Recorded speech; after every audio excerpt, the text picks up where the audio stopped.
pikiran kita adalah mesin penyaring, yang artinya tidak dapat mengamati segalanya. Karena jika itu terjadi, kita akan merasa sangat kewalahan, sehingga pikiran hanya fokus pada sejumlah hal terbatas yang dianggap penting berdasarkan pemikiran dan perasaan dominan kita. Oleh karena itu, ketika Anda lapar, yang Anda lihat hanyalah papan tanda makanan. Ketika kita merasa haus, pikiran kita akan mengarahkan tentang papan tanda minuman. Ketika kita tidak memegang uang secara fisik, yang diperhatikan pikiran kita akan mengarah kepada merasa kekurangan. Begitu pula ketika kita sedih atau depresi, yang akan kita perhatikan hanyalah hal-hal yang lebih membuat sedih. Kita menjadi seperti magnet yang benar-benar menarik semua hal yang dominan yang kita pikirkan. Jadi, jika Anda percaya bahwa semua yang saya temukan adalah pria atau wanita penipu dan tidak setia, maka itulah yang akan menjadi fokus pandangan pikiran Anda dan membawa Anda kepada yang terburuk dari yang terburuk. Pahami kebenaran sederhana ini. Pikiran sadar kita, atau pikiran objektif, atau pikiran penalaran, dapat membuat keputusan dan membedakan antara yang baik dan buruk. Tetapi pikiran bawah sadar kita, yang mengatur seluruh kehidupan kita di balik layar, tidak memiliki pemahaman tentang yang baik atau yang buruk. Ini seperti sebuah eskavator yang sangat kuat di tangan seorang manusia. Anda dapat menggunakannya untuk menggali emas atau sampah. Pikiran bawah sadar sepenuhnya acuh tak acuh terhadap kepentingan terbaik Anda dan akan selalu memberi Anda persis apa yang Anda pikirkan. Pikiran sadar adalah penjaga yang telah terbiasa membiarkan pikiran yang familiar masuk ke dalam pikiran bawah sadar dan menjauhkan yang tidak dikenal atau terasa asing. Untuk itu, pikiran sadar suka tetap fokus pada sejumlah kecil pikiran yang akrab, yang dominan dalam diri Anda, dan terkait dengan perasaan Anda saat ini, dan memberikan perhatian penuh mereka. Kemudian pikiran-pikiran ini diteruskan ke pikiran bawah sadar untuk mewujudkannya ke dalam realitas Anda. Hanya jika Anda percaya bahwa pikiran-pikiran ini adalah benar dan faktual. Kebanyakan orang kesulitan percaya bahwa pikiran bawah sadar mereka yang membawa segalanya dalam hidup mereka. Biarkan saya bertanya kepada Anda pertanyaan sederhana. Bagaimana kuku Anda tumbuh? Apa yang menyembuhkan setiap luka Anda? Apa yang memberi Anda mimpi-mimpi hidup yang jelas dan memungkinkan Anda memiliki pengalaman dalam mimpi yang belum pernah Anda alami sebelumnya? Apa yang mengatur detak jantung Anda? Apa yang memberi Anda persepsi sensorik terhadap orang-orang yang bahkan belum membuka mulut mereka? Ada jumlah yang tak terbatas dari hal-hal yang sedang terjadi di tubuh dan kehidupan Anda yang tidak Anda sadari. Dan semua ini dikontrol dan dibawa oleh pikiran bawah sadar. Kemudian argumentasi terbentuk. Tetapi semua ini terkait dengan biologi dan dapat dijelaskan. Tetapi bagaimana pikiran bawah sadar bisa mewujudkan keinginan saya?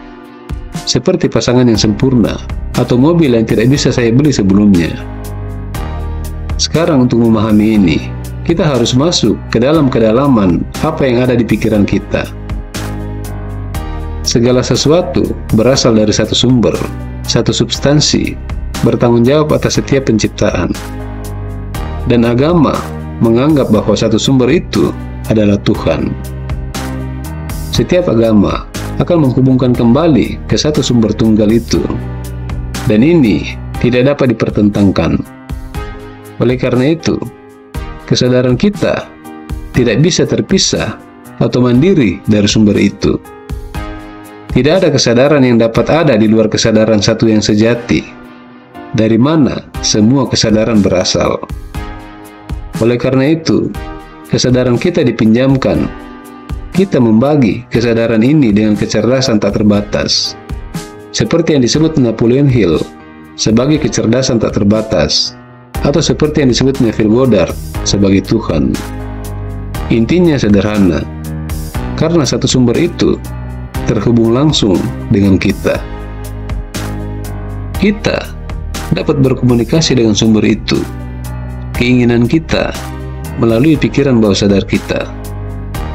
Pikiran bawah sadar kadang-kadang dianggap sebagai pikiran spiritual. Hanya karena sedikit pemahaman mengenainya, sehingga kita sering menolaknya. Tetapi tidak ada keraguan bahwa ini adalah hubungan yang menghubungkan kita dengan yang tak terbatas. Dan ini adalah sumber dari mujizat yang sebenarnya. Manifestasi sengaja manusia melalui penerapan keyakinan pada sumber yang tak terbatas. Sebuah penjelasan yang sangat rinci tentang hal ini dapat ditemukan dalam buku The Power of Your Subconscious Mind, karya Joseph Murphy. Ini adalah iman teguh seseorang dan keinginan yang ingin dipenuhi.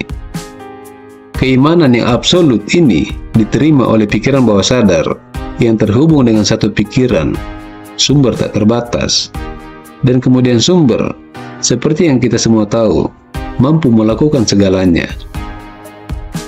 Jika Anda menyelidiki pikiran dominan Anda dengan seksama, Anda akan dapat melihat dengan jelas bahwa kehidupan Anda adalah cerminan lengkap dari pikiran dan perasaan dominan Anda.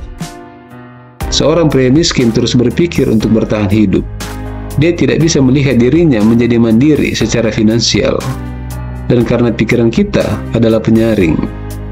Penyaring itu akan mencegahnya melihat peluang luar biasa dan kelimpahan yang ada di dunia. Kecuali dia mengubah kesadarannya dan mulai memberi makan pikiran dengan gagasan kelimpahan.